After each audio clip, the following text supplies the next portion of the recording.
But then equally from what Dan is saying, I think you can question Arsenal desire to attack the sides, you know. I remember with France, we played against England under 21 and Rico Lewis was playing right back, and, you know, we decided to put Odegaard on the side because we know on one-on-one, you know, with the speed of Odegaard, we could hurt him. So sometimes it's things like this that can make you win games, but yeah, you can question this as well. Just as we know, Gail, it's not an easy place. Well, you played a lot of left back. Not an easy place to play full back, is it? You know, so. No, it's... obviously, it's very hard to play anywhere, you know, at that level. But as a defender, when you face those kind of players, you know, one-on-one, you know, that will 10 out of 10, they will come at you and again, it's very difficult. So you need to use that. And when you have someone who is playing out of position, it's not so much about having the ball, it's more about the positioning. This is very difficult at that level with those players. Definitely. OK, let's speak to one of the men who was celebrating in front of Dan and his teammates on Monday, and celebrating again, the Liverpool captain, Virgil van Dijk at Anfield. Virgil, good to see you again. Well done. How good does that feel? First of all, Dan, how did you manage to get in there, though? Sneaky, mate. Hey, listen, I'm a lot more happy for you today than I was Monday. I'll tell you that. No, listen, it was a tough game, obviously, what was expected. I think the feeling I got right now, I think we started quite well. I think Arsenal got a lot more control in the first half toward like the last 20 minutes, especially 30 minutes maybe even. 32.3 yards out. You'd think Arsenal would feel relatively safe because it's so straight as well. Yeah, but like Szoboszlai was saying, the risk factor. But I always feel the ball gets quicker the closer it gets to the goal as well. I mean, the goalkeeper obviously comes to the side, but you just got to just admire the strike. And we've all been in the situation before when you, after training, you take free kicks and who's going to take the best one. But look, you just admire this. You see Rhea come over here, and it just picks up more pace. It's an incredible finish. And just to see the ref come here, which is great for you see the shape of the foot on that angle as well. I think a lot of people might be practicing this tomorrow out in the parks, and I think there'll be a lot of balls going through windows and over fences. I mean, everybody knows he's got the best sort of pair of lungs, pair of legs in the game. He covers so much ground in games. And there were options tonight. Of course, Conor Bradley was back on the bench. Joe Gomez was there. He could have played right back. Endo has played right back before. But the manager, based on his previous game, he went with him again. And what a decision. Because, you know, in the first half in particular, I thought he played very well. And then to come up with a match-winning goal. I mean, it's just interesting to see what happens next. Does he get put back into midfield now? Or does he keep, you know, the tried and trusted right-backs out? It'd be fascinating. Obviously, Jones winning the free kick there.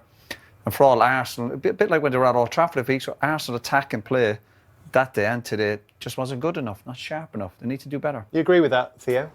Look, I wouldn't say that Arsenal were at the level where they didn't deserve to win the game. I don't think anyone really deserved to win the game. It was always going to be a moment, I felt, today to make sure they win the game.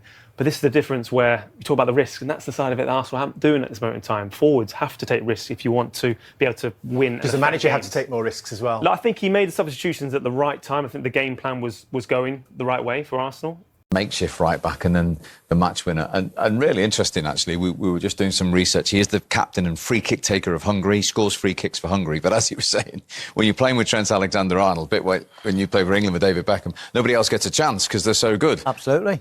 You know, we were all, as he was lining it up, we were thinking, I've really seen him take many free kicks. Because it was Trent. Absolutely. So we were intrigued.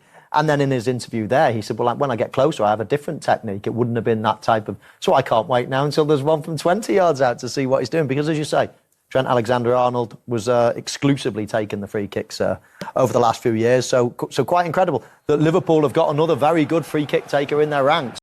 They obviously tried to drag me out with Marino, but Marino in all sorts of places, it was quite difficult. And we couldn't get the press on them. Declan Rice came in between the centre-backs, so it was quite difficult. But I think the way we turned around second half, a couple of tweaks, and I think that says a lot. I think we were much better, much more dominant on the ball, and overall great performance, I think, in my opinion. Chances few and far between. Just in the first half, when David Raya played it out straight to you, did you think, Virgil, about shooting in that situation? I should have done it, but I was panicking that a little bit, I think. But no, listen, I maybe should have done better. Obviously, that was only one moment that we hoped to get a lot more. But in the end of the day, they did it quite smart, you know. So I guess that he's going to be claiming the next few now after that, and no wonder why. I mean, 32.2 yards. He did mention Raya. To be honest, if you put a ball there and say, can you score from that far out? I'm probably saying no. Are you? Probably 32 points. I mean, I was speaking to the guys before, and I've said it on this, sat in this chair before. I think the wall in this situation is a hindrance.